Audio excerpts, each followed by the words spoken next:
Hey guys, welcome back to my channel. My name's Michelle and thank you all for being here. Today's video is going to be a part 2 of my interview with a current client advisor for Louis Vuitton.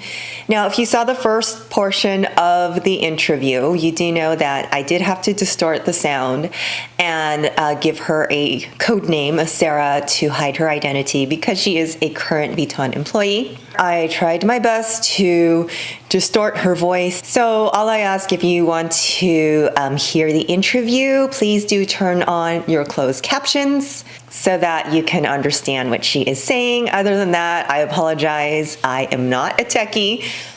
So in this part of the interview, you'll hear more about the products and the process of buying the products, address some of your questions, why you can't get certain items, is Monogram discontinued, and certain things like that. If you missed the first portion of the video, that was more about the client advisor, work-life balance, and what it's like to be a client advisor. So be sure to catch that one as well if you haven't seen it already. And the first question is how to get my hands on items before they sell out. A lot of clients, and not everybody lives in a area where there is a Louis Vuitton store, right? So, and even if you do, we live in a different world to where everyone is like either working from home or people are just been so used to that year that like some people just didn't leave. We've just been like, I guess, taught to be looking online and just revolving everything around .com. Mm-hmm. What some people don't know is that the website is completely different from the store. You have to look at it as two separate entities. Even though it's Louis Vuitton, LouisVuitton.com, people don't understand. Online, they have different inventory than the stores will. So to set yourself up, if you're a Vuitton lover, if you're a Vuitton connoisseur, and you want those new items, and you're like, I've got to get my hands on it, how am I going to? Part of the reason they want you to go into the store, because most of those things you'll never see on the website. Some collections they'll only make maybe 300 pieces for everyone, and you won't get your hands on it. You absolutely won't. So first things first is, I hate to say it, but you want to at least have, a purchase history with us. If you're a new client and you're desiring these hard to find items, we have people who have been shopping with us forever and they may get precedence over you. And I hate to say it, it's just, it is what it is. It's like, we're not doing a journey for the Birkins, but in order for anybody to want to know that it's going to be a serious transaction, we want to know that you're serious. Second, build a relationship with a client advisor. If you are near a Vuitton store, if not, I have a way for you to still be able to do this. So if you live near a Vuitton store, go in, grab someone's information, tell them what you're looking for, tell them what you like. We will keep, a lot of us are pretty good about remembering you, taking notes, getting your information. If you're somebody who's like, I love the ready to wear, or I'm looking for this or this, we have to hear from you, because those special pieces you will never find online. They will always be sold out and you won't have that experience. So if you live in a state that you do not have a Vuitton store, you can get connected to somebody. If you just simply call a department store that has a Louis Vuitton store, because department stores have different rules, because they can process phone orders for you.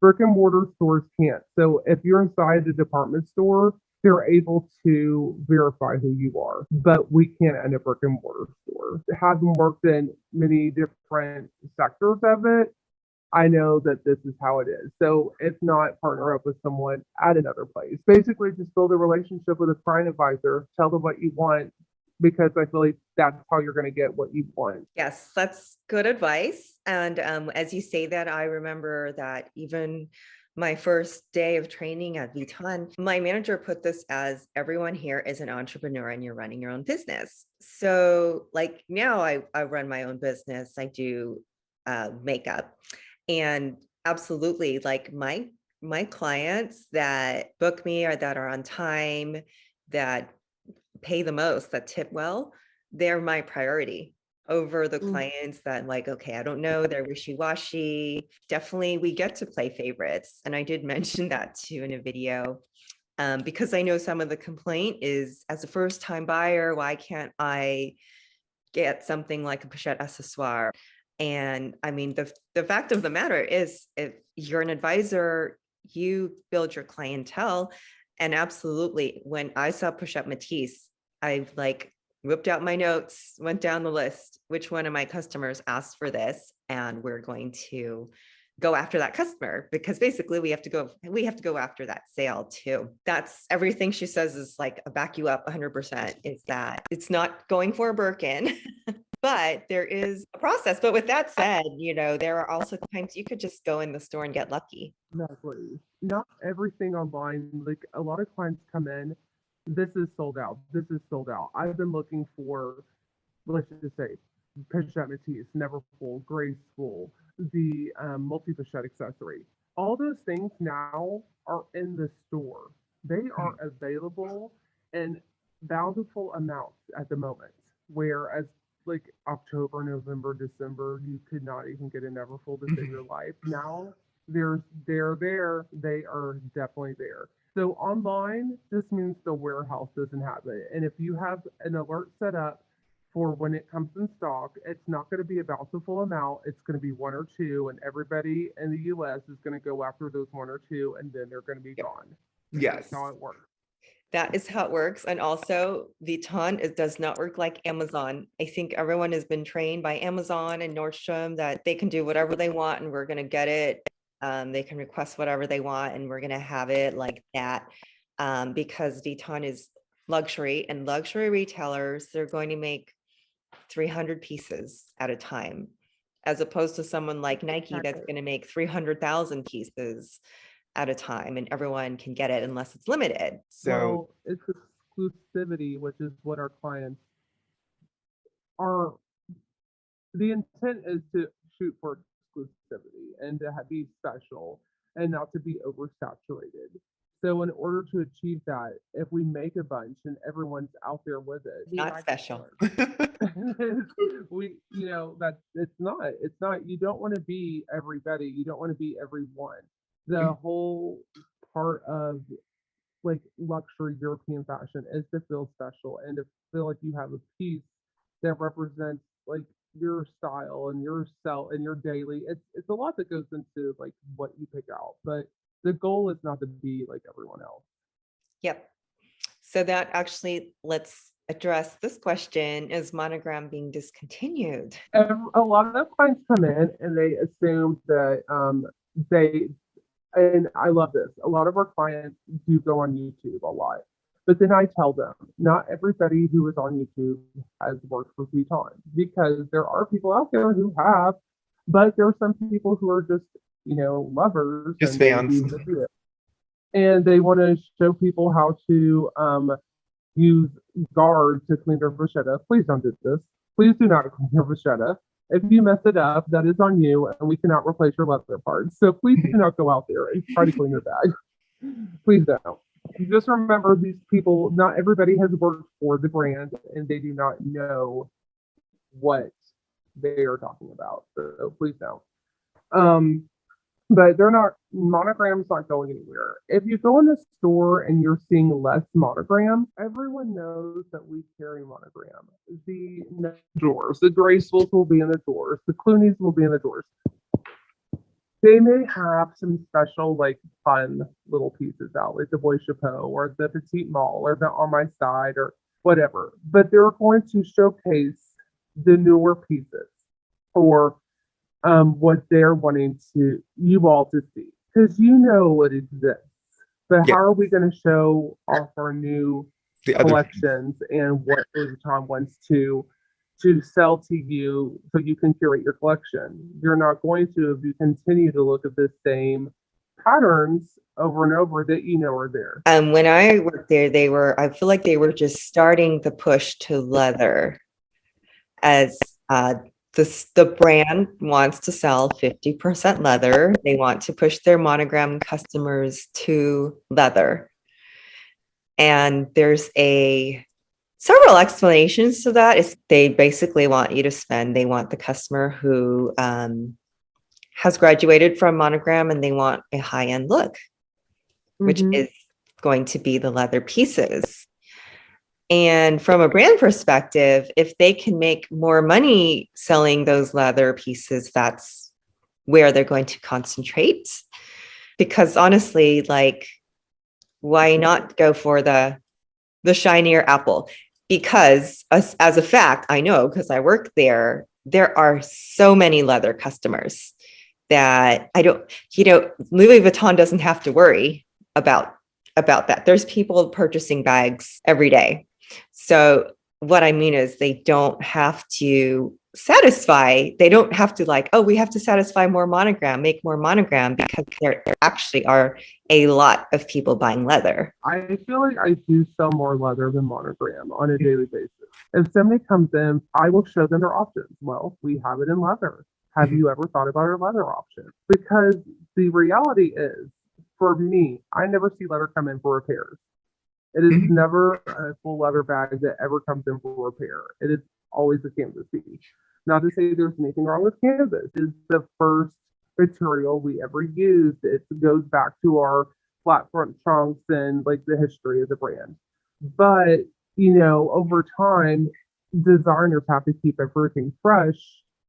And in order to entice new clients, or even the clients who are existing who have all the things, how are you going to keep them interested so they don't go somewhere else? You reinvent yourself, or you make the things that people like, but in different varieties. Yeah. And I think this is important for our audience to know too, because Vuitton is so much more than just canvas Monogram handbags, which I think is what is the perception of the brand, partly because of social media. But if you go in the store and if you work there like we do, it's so much more than a Monogram bag. And I don't know about you, but I pretty much got burnt out on Monogram bags. If I see one now, I'm like, bleh, like it doesn't even excite me. I guess it's, for me, I see it all the time. I have clients who are like, oh my God, how do you work here? I bet you own everything. But the thing is, we look at it all day. We look at it every day. I'm sure the people at the Mercedes dealerships are not dying over those cars because they look at them all the time. So it's like the same thing. We are so, it's ingrained in our head. Yes, we think the product is beautiful, but we don't own everything, and we don't walk out with everything because we have a very limited yearly, like, I wouldn't say allowance, budget that we can even spend on these pieces. Our spend limit. No, but they do discontinue things. Like, they discontinued the bum bag on April 1st. So anybody who wants it cannot get it. You're going to have to go pre-love. And they're probably going to be around $5,000. So on the pre-love side. So they obsolete items, but the only way they can keep relevant is if they continue to make new items to entice people. Yes, that's a great point. And I'm so glad that bum bag is discontinued. I dislike it. Me too. Same. Of all the glamorous bags in there, I'm like, nope, not for me. Not for me either. But you like what you like. You don't like what you don't like. Yeah, and especially if you come in an hour and a half or two before closing and you're expecting to get the hard to find products, someone else has already been and bought it. Like, they've already been purchased up throughout the day.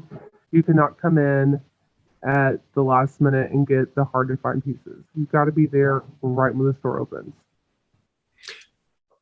We've had customers come in at like 10 minutes to closing and then won't leave. They would just not leave and expect top-notch service. And even I remember some guy was looking at shoes and we were even telling him, we've got to close. So there's unrealistic expectations there. People really think, well, I'm in a luxury store, I should get what I want. And that's just not true. Well, it's also safety. It's like, we're not going to like leave these clients unattended, not knowing, with especially the climate today. We don't want just some people we don't know who they are coming in right before closing and just saying, or like, at close and just be alone with us. It's, it's not comforting. I'm glad there's a line, because when I worked there, it was a literal free for all, and you would find people behind the counter grabbing stuff off the shelves, dirty hands, sticky hands.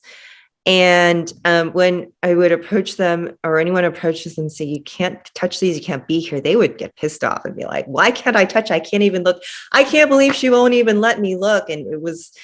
Would somebody go to Tiffany's and go grab one of the sales associates' keys and help themselves to the jewelry counter? I mean, Like, that's kind of what they're doing. right? Like, this is not Sephora. And to that point too, it's like, well, I don't even walk into someone's house and go through rummaging on their shelves. So it's just to reiterate that it's stressful. We're not just like, oh, I'm selling you handbags. This is fun. I'm touching fun handbags. It's like, really, these are the type of things we have to manage every single day, every hour, every minute.